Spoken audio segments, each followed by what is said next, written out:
బుచ్చిరెడ్డిపాలెం పట్టణంలోని union bank వద్ద ఏర్పాటు చేసి ఉన్న ఏటీఎం సేవలలో సమయపాలన పాటించడం లేదని స్థానికులు ఆగ్రహం వ్యక్తం చేశారు. ఈ సందర్భంగా స్థానికులు బ్యాంకు వద్ద నిరసన వ్యక్తం చేశారు. ఈ సందర్భంగా స్థానికుడైన బ్యాంకు ఖాతాదారుడు హజరత్తయ్య మాట్లాడుతూ బ్యాంకు సమయం ముగిసిన వెంటనే ఏటీఎం సేవలను నిలిపివేయడం ఏంటని ప్రశ్నించారు. 24 గంటలు అందుబాటులో ఉండాల్సిన ఏటీఎంను ఎప్పుడు పడితే అప్పుడు మూసివేయడం సరికాదన్నారు. అత్యవసర సమయంలో సీడీఎం ద్వారా అకౌంట్లో డబ్బులు వేసుకోవాలన్నా డబ్బులు తీసుకోవాలన్నా ఇబ్బందులు తప్పడం లేదని వాపోయారు. దీనిని ఆసరాగా తీసుకున్న కమిషన్ వ్యాపారులు 1000 రూపాయలకి 10 రూపాయల చొప్పున కమిషన్లు తీసుకుంటున్నారని మండిపడ్డారు.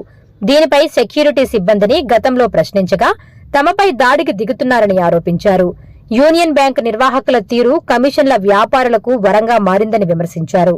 దీనిపై సంబంధిత అధికారులు చర్యలు తీసుకోవాలని స్థానికులు డిమాండ్ చేస్తున్నారు. నా పేరు గోనుగుంట హజరత్తయ్య. బుచ్చిరెడ్డిపాలెం యూనియన్ బ్యాంకులో నేను అకౌంట్ హోల్డర్ని. గత 6 నెలల నుంచి ఈ బ్యాంకు విధులు అయిపోయిన తర్వాత సిబ్బంది వెళ్ళంగానే బ్యాంకు సీడీఎం ఏటీఎం 2 క్లోజ్ చేసేసుకొని మళ్ళీ ఉదయం 10 గంటలకు కానీ 11 గంటలకు కానీ వాళ్ళు ఓపెన్ చేస్తున్నారు. ఇది ఏమని ప్రశ్నిస్తే సీడీఎం మిషన్ రిపేర్ అంటున్నారు. 6 నెలల నుంచి పట్టించుకోకుండా ఉంటుందా మామూలుగా బ్యాంకు సిబ్బంది? నేను బ్రాంచ్కి కూడా ఫోన్ చేసినాను. తర్వాత అర్ధరాత్రి మనకేదన్నా అవసరం ఒక 100 రూపాయలు 1000 రూపాయలు డబ్బులు వేసుకోవాలన్నా సీడీఎంకి వచ్చి ఇదిగోండి బయట తాళాలు వేసేసి సీడీఎం కానీ ఏటీఎంకి వాటికి తాళాలు వేసుకొని వెళ్ళిపోతున్నారు. అసలు బ్యాంకుకి తాళం వేసుకోవాలి కానీ ఏటీఎంకి సంబంధం ఏందండి? 24 గంటలు ప్రజలకు అందుబాటులో ఉండాల్సిన ఏటీఎంకి ప్రతిరోజు తాళాలు వేసుకొని వెళ్ళిపోయి వాళ్ళకి ఇష్టం వస్తే ఉదయాన్నే తీస్తారు, లేదంటే 11 గంటలకు 12 గంటలకు తీస్తారు.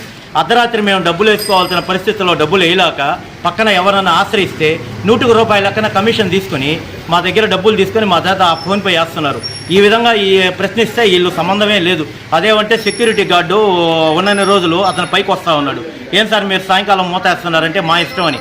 దీన్ని కొద్దిగా దయచేసి మీరు గమనించి ఏటీఎం అసలు అర్ధరాత్రి ఎందుకు మూతేస్తున్నారు? మీరు తగిన పరిష్కారం చేసి మాకు న్యాయం చేయండి.